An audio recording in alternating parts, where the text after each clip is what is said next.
unfortunately, that was more than a one tissue point. Well, excuse me, because I have a job to do, which I'm so honored to do. Again, Amy asked me to host because not only is this story true and moving, it's a piece of art that we all got to listen to tonight. Ooh, take your time. So we have a couple moments to think about what I always ask after you witness something artistic. How did you like it? Or did you not like it? Could have used more laughs, could have used more, but was it meaningful? What was meaningful? I know I'm taking my time, so I don't expect any of you to share that, but it's something to think about tonight. So what was meaningful, what was memorable? Especially a play about memory is a special question to ask. As you hold that question, if you'd like to ask something, please raise your hand and I'll call on you. And now I can see you. Aren't you all lovely? And while you think about that, Amy, if you'd like, can you tell us a little bit about the intent of writing this piece? Yes, so this piece has been in the works for a couple years now, actually. So when I first thought of it, it was after the visit with my grandmother that me and my mom had. I was like, this is a one-act play by itself. Like, just that visit felt like an entire show on its own. And so that was really what inspired me, and I tend to process a lot of my emotions, trauma, grief by writing. It's just like I need to get it out, need to get it on paper. And so when I applied for the grant, that was originally all that was in the play. And then when I started writing, it's funny, I hope it's long enough.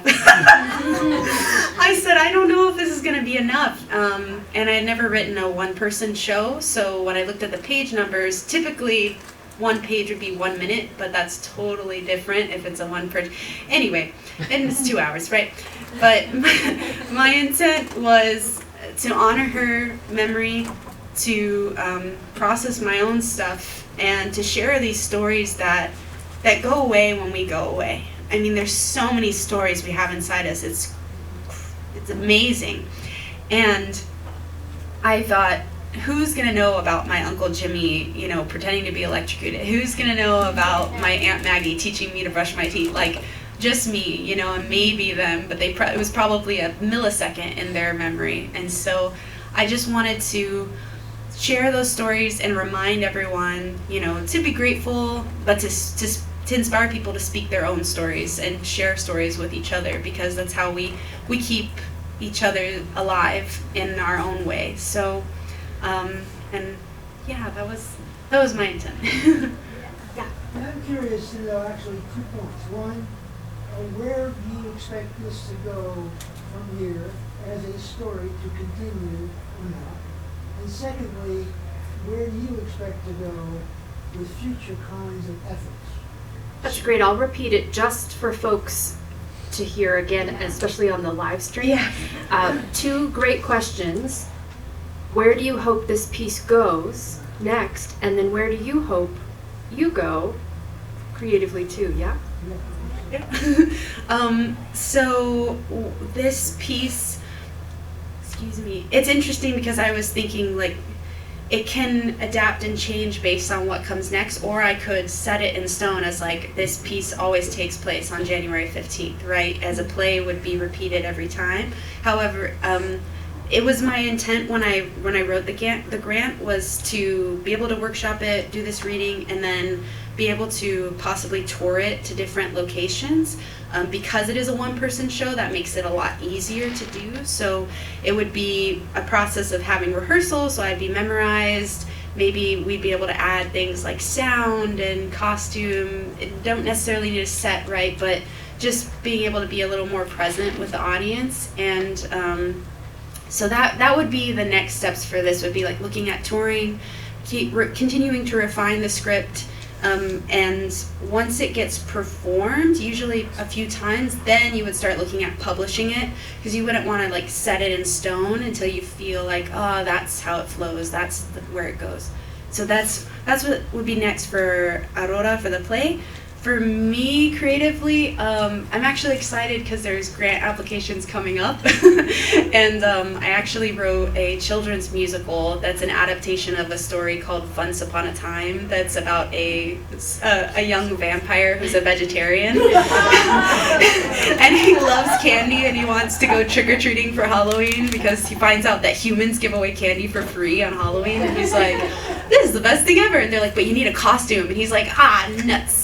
So it's a really cute story, and so creatively, that's where my next mental focus goes for trying to apply for a grant to hopefully produce, have musicians and singers who will be able to do a reading of it, sing the songs, and also record, so that we could then pitch that to a theater company like the Magic or Children's Theater Company, so that they could produce it fully. I'm also, in February, I'll be continuing on tour with the Magic Theater. I'm in their production of Red Riding Hood. I'm the big bad wolf. What a nice boy. What a nice boy. So I'll be continuing with that. And that's really special because we get to go to elementary schools and bring it to the kids. So I love that as well. It's an excellent question that I usually frame towards the end of the talk back. So, fantastic job. Another way that she continues, right, is through this grant, hopefully the next one you get, and also through our support, being here, and you'll see in your program other ways that you might support and learn about Amy's work too. Any other thoughts as we wrap up? Oh, yes, and then yes, and then we'll... And then yes. Okay, three, boom, boom, boom. Okay, yes. Well, this is a very personal play for you, but it's also very personal for your family. What did they say? How did they take this? I haven't talked to them yet. Mom. This was definitely, it was very scary, the whole process of knowing what to include and if it was okay. And the growing up, it was like you didn't tell secrets to nobody, right? And you didn't talk about your feelings, and I'm just like, la la la. So we'll see, but I was scared, I was like, oh, how's my family gonna feel? Are they gonna, disown me forever? And I thought, if they're my family, if they love me, they'll forgive me. They might get angry, and that's okay. And maybe they have something to get angry about. Maybe they have something that they need to work on that they learned in the play and that helped them in some way. So I'll find out. I think my Uncle Jimmy and Maggie are on the live stream because they're 3 hours away. We'll see what the comments say. We'll see. We'll check the comments. So when you get home, you can watch the live stream. That's not true. That's not true. But yes. I was fascinated with a lot of the things that you brought up, that you experienced as a child. I did also, and one of my favorite things, of course, was my grandma Deborah's tortillas with butter. Yes. I always got the first one. Oh. So I was there. Oh. Sorry. But also, when she got to a point to where my mom couldn't care for her anymore, and she was in a nursing home. I think I should write a play about this. Do it. I never knew who I was going to be, where I was going to be, or what we were going to be doing. Sometimes I was my mother. Sometimes I was my cousin. Sometimes, it was another relative or whatever. A lot of times she thought I was my mom. And so we would look out at the window and el caballo blanco, qué bonito, the beautiful white horse next to the windmill, because that's what she grew up with. That's the rancho that she grew up with. And so she would ask me, should we go outside? Vamos a ver el caballo. And I was like, let's go, Grandma, let's go. And of course, she'd sit there and go, yeah, let's go. And that was it. So, thank you. You're welcome.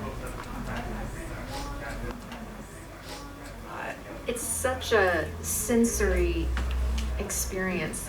I was talking to someone during the intermission that in addition to performing live, I hope that you're able to record it in a really beautiful way, because the storytelling is so personal to you, and because it's so specific, I was watching my family, watching my childhood. Yes, I think you were next. Yeah. Okay. I really appreciate how the whole first act didn't even touch on dementia. Because when someone has dementia, the whole family gets it. And you helped us build this world to see and understand the extent of what was lost. And this is a beautiful memoir tribute. I mean, I know you see this as a one-act play, but this is pure memoir text.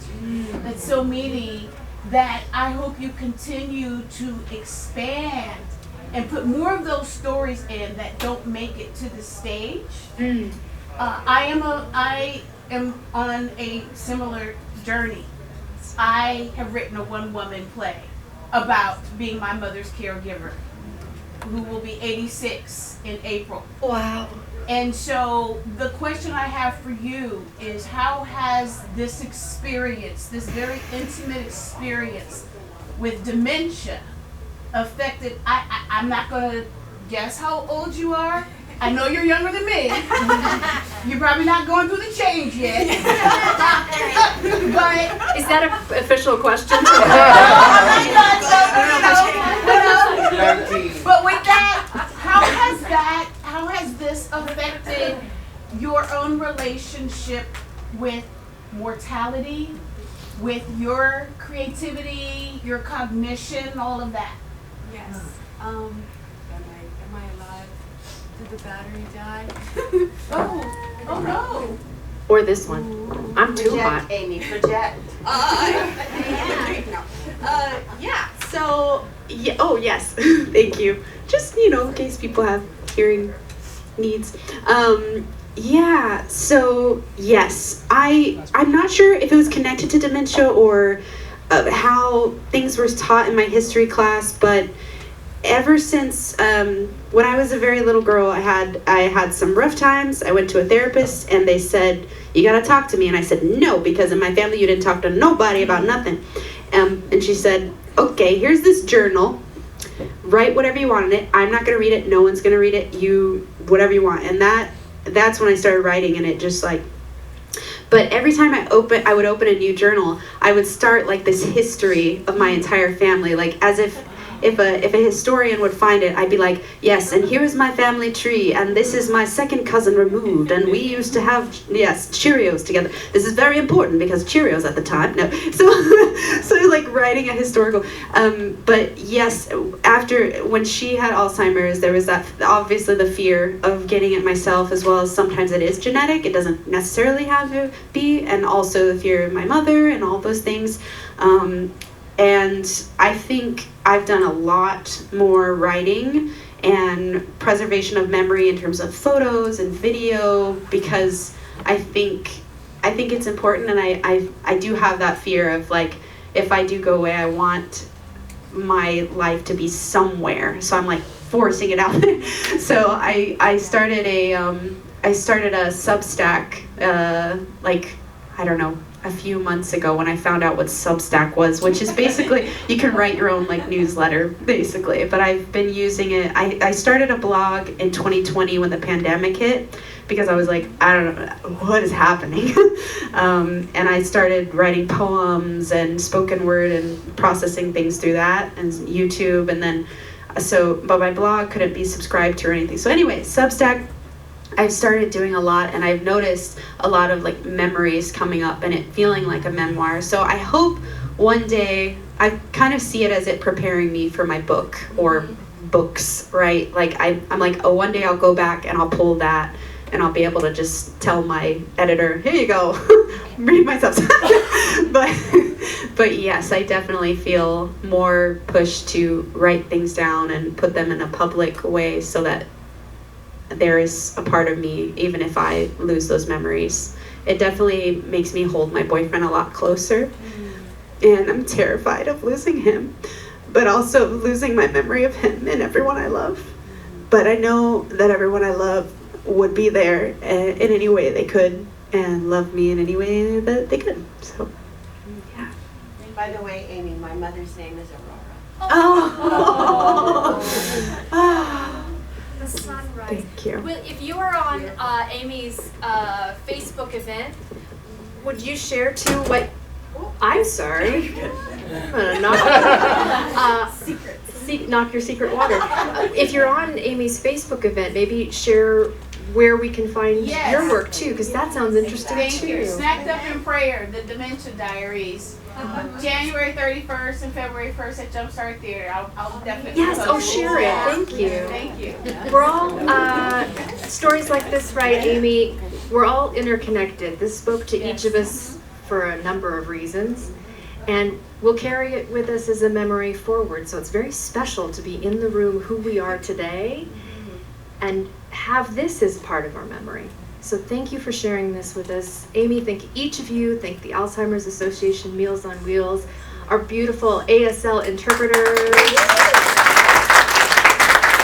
all of Amy's friends and crew, and of course the owners of Black Potion. And again, ways to support and learn about Amy's work in the program. Anything else? Thank you for being here. It means a lot. Thank you so much. I really was like, I told my boyfriend, I don't know if anybody wants to go. I don't know if anybody's going to show up, but it's okay. No, that's how we show up for community, so we love you. Thank you for being here.